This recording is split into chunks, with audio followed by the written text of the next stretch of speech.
Hello friends, wealth plus में आपका स्वागत है। परचेज ऑर्डर प्लेस करते हैं तो उसको रिकॉर्ड करने के लिए परचेज ऑर्डर का प्रयोग किया जाता है। अर्थात जब भी आप किसी सप्लायर को कुछ गुड्स खरीदने के लिए ऑर्डर प्रदान करते हैं तो ऐसी ट्रांजैक्शन को स्टोर करने के लिए आप परचेज ऑर्डर का इस्तेमाल करते हैं। इसी तरह से दूसरा जो हमारे पास इन्वेंट्री वाउचर है वो है सेल्स ऑर्डर। जब भी कस्टमर आपके पास कोई ऑर्डर प्लेस करता है तो उसको रिकॉर्ड करने के लिए आप सेल्स ऑर्डर का इस्तेमाल करते हैं। यानी कि जब भी कोई कस्टमर आपसे कुछ खरीदना चाहता है उस रिकॉर्ड को स्टोर करने के लिए सेल्स ऑर्डर का इस्तेमाल करते हैं। आपके पास नेक्स्ट जो वाउचर है वो रिजेक्शंस आउट का है। यदि आपने कोई परचेज की और उसमें कुछ गुड्स ऐसी हैं जो खराब हैं या जो आपकी कंपनी के द्वारा रिजेक्टेड की गई हैं, ऐसी गुड्स को वापस करने के लिए आप रिजेक्शन नोट का प्रयोग करते हैं। अर्थात आप ऐसी एंट्री को स्टोर करने के लिए रिजेक्शंस आउट वाउचर का इस्तेमाल करते हैं। यदि आपने कोई परचेज की और आप उसे वापस करना चाहते हैं तो इस तरह के रिकॉर्ड को स्टोर करने के लिए आप रिजेक्शंस आउट वाउचर का इस्तेमाल करते हैं। मान लीजिए कस्टमर ने कुछ आपसे खरीदा था और उसने आपको कुछ वापस किया, ऐसे रिकॉर्ड को स्टोर करने के लिए आप रिजेक्शंस इन वाउचर का इस्तेमाल करते हैं। नेक्स्ट हमारे पास जो वाउचर उपलब्ध है वो है स्टॉक जर्नल का। इसके द्वारा हम अलग अलग प्रकार की जो एडजस्टमेंट होती हैं, स्टॉक की जो एडजस्टमेंट होती हैं, आप स्टॉक को एक जगह से दूसरी जगह ट्रांसफर करते हैं या आप रॉ मटेरियल को किसी फिनिश प्रोडक्ट में ट्रांसफर करते हैं, तो ऐसी एडजस्टमेंट को स्टोर करने के लिए स्टॉक जर्नल वाउचर का इस्तेमाल किया जाता है। इसी तरह से नेक्स्ट जो हमारे पास वाउचर है वो है डिलीवरी नोट के रूप में। यदि आपके पास कोई सेल्स ऑर्डर था और आपने उसे कस्टमर को डिलीवर कर दिया है, इस केस में इस बात का रिकॉर्ड रखने के लिए कि डिलीवरी हो चुकी है, आप डिलीवरी नोट का इस्तेमाल करते हैं। अर्थात एक तरह से जब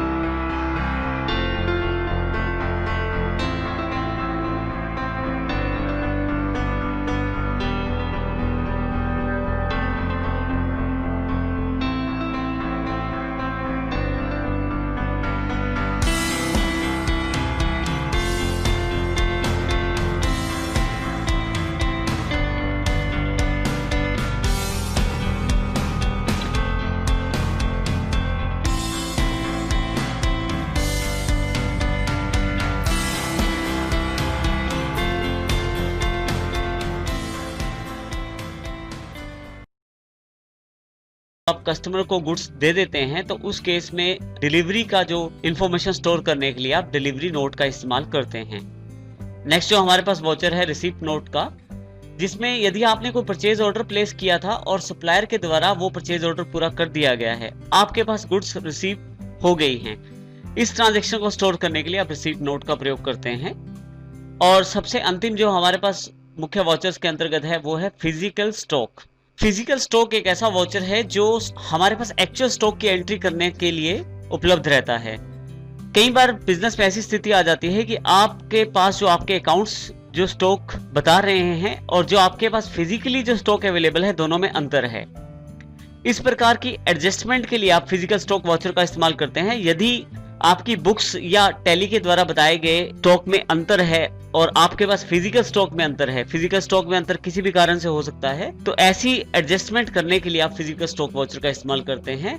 फिजिकल स्टॉक वाउचर को प्रयोग करने से पहले अच्छी तरह से स्टॉक चेक कर लिया जाता है और वेरीफाई करने के पश्चात ही फिजिकल स्टॉक की एंट्री की जाती है। यहाँ हमारे पास परचेज ऑर्डर और सेल्स ऑर्डर हमारे पास एनेबल होना चाहिए। इसको एनेबल करने के लिए आप फीचर्स पे जाएं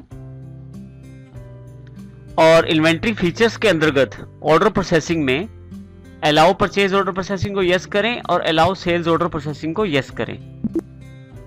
इस प्रकार से आप इनको एनेबल कर सकते हैं।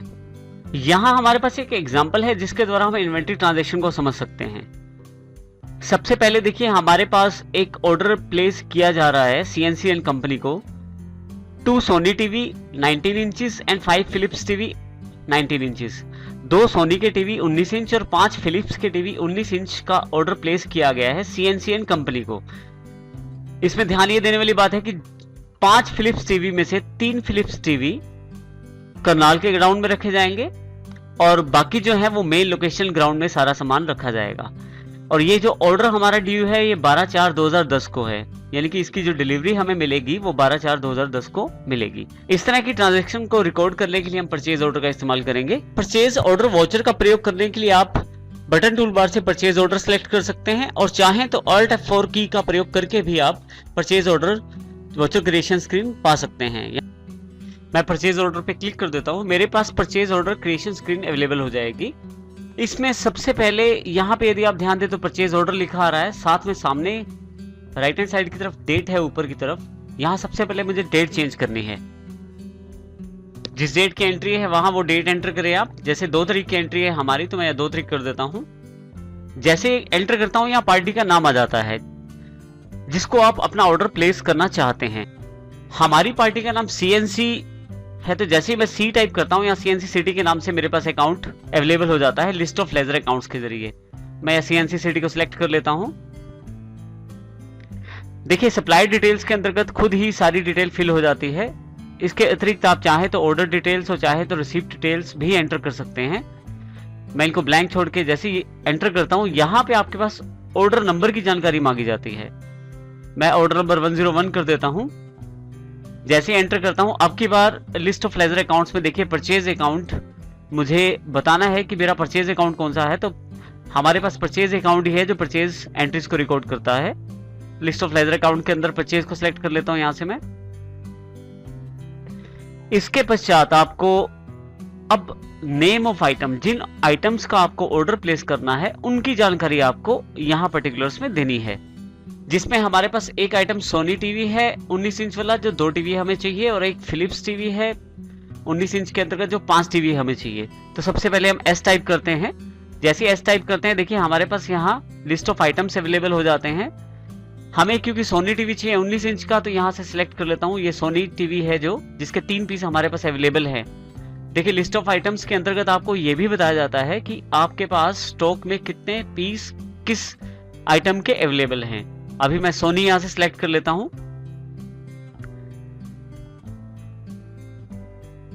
जैसे ही आप सिलेक्ट करते हैं आपके पास एलोकेशन स्क्रीन अवेलेबल हो जाती है। इसमें यदि आप ध्यान दें तो ऑर्डर नंबर हमने जो दिया था वो आ गया यहाँ पे। उसके अतिरिक्त यहाँ पे सबसे पहले ड्यू डेट की जानकारी मांगी जाती है, अर्थात ये डिलीवरी जो हमें मिलेगी वो किस डेट तक हमें मिल पाएगी, ये जानकारी हमें यहाँ देनी। हमारी एंट्री के अकॉर्डिंग हमारे पास जो ये डेट है वो 12 तारीख है। जैसे ही हम यहाँ एंटर करते हैं अब की बार यहाँ गोडाउन की जानकारी मांगी जाती है, किस गोडाउन में क्वांटिटी स्टोर करनी है। मैं M दबा देता हूँ, अर्थात मेन लोकेशन पे ही मैं ये टीवी स्टोर करना चाहता हूँ। जैसे ही एंटर करता हूँ अब की बार क्वांटिटी मांगी जाती है कि कितने टीवी मुझे ऑर्डर करने हैं। मुझे 2 टीवी ऑर्डर करने हैं, क्वांटिटी में 2 दे देता हूँ। इसके अतिरिक्त देखें रेट इसने खुद ही पिक कर लिया क्योंकि हमने स्टैंडर्ड रेट डिसाइड किया हुआ है सोनी टीवी के लिए। उसके बाद जैसे ही एंटर करते हैं हम यहाँ पे खुद ही देखिए कैलकुलेटेड अमाउंट आ जाएगी। जितनी क्वांटिटी आपने दी उसको रेट से गुना करके यहाँ टोटल अमाउंट यहाँ अवेलेबल हो जाएगी। और यदि आप यहाँ ध्यान दें तो ड्यू ऑन, अगर आपके पास सोनी की और आइटम्स अगर आप चाहते हैं तो वो भी यहाँ ड्यू रख सकते हैं, अलग अलग डेट्स की डिलीवरी। लेकिन अभी सिर्फ हमें 12 तारीख की ही ड्यू डेट हमारे पास अवेलेबल है।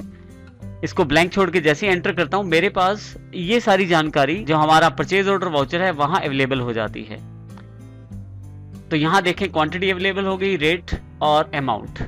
जैसे एंटर प्रेस करता हूं तो दूसरी जो आइटम है उसकी सिलेक्शन के लिए यहां पे मेरे पास स्पेस अवेलेबल हो जाएगा। दूसरा जो टीवी है वो फिलिप्स कंपनी है। जैसे ही P दबाता हूं मेरे पास यहाँ फिलिप्स सिलेक्ट हो जाएगा। लिस्ट ऑफ आइटम्स में आप फिलिप्स को चुन लें। इसके पश्चात इसकी ड्यू डेट भी सेम है 12 अप्रैल। तो यहां मैं यही जानकारी यहां दोबारा फिल कर देता हूं। जैसे एंटर करता हूं गोडाउन की जानकारी मुझे देनी है, लेकिन यहां जरूरी ये बताना है कि 5 टीवी में से हमारे पास 3 जो टीवी आएंगे वो 3 टीवी हमारे पास करनाल गोडाउन के अंदर स्टोर होंगे। तो ये जानकारी यहां मैं दे सकता हूं। सबसे पहले मैं K प्रेस कर देता हूं। लिस्ट ऑफ गोडाउन्स के अंदर करनाल गोडाउन सेलेक्ट कर लेता हूं। यहां से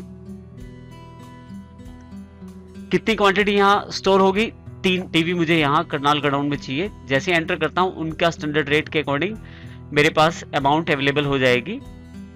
इसी तरह से दूसरी डिलीवरी भी सेम 12 तारीख की है, लेकिन इसमें लोकेशन का फर्क है हमारे पास, क्योंकि बाकी जो टीवी है, यानी कि 5 टीवी में से बाकी दो टीवी हैं वो मेन लोकेशन पे आएंगे।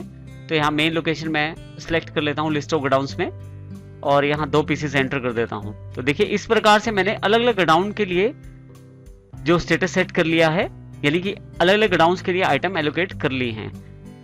अब इसके पश्चात मुझे कोई भी आइटम एलोकेट नहीं करनी है, तो यहाँ से मैं ब्लैंक छोड़ के एंटर करता हूँ।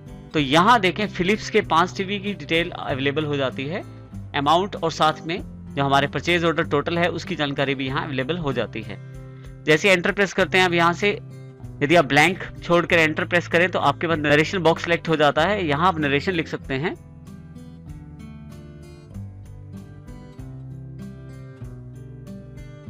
यहाँ मैं नरेशन टाइप कर देता हूँ। जैसे एंटर करता हूँ एक्सेप्ट का मैसेज आ जाएगा, मैं इसे यस कर देता हूँ। जैसे ही आप यस करते हैं आपका परचेज ऑर्डर तैयार हो जाता है। इस प्रकार से आप परचेज ऑर्डर तैयार कर सकते हैं और जो आइटम्स हैं उनको अलग अलग गोडाउन्स में एलोकेट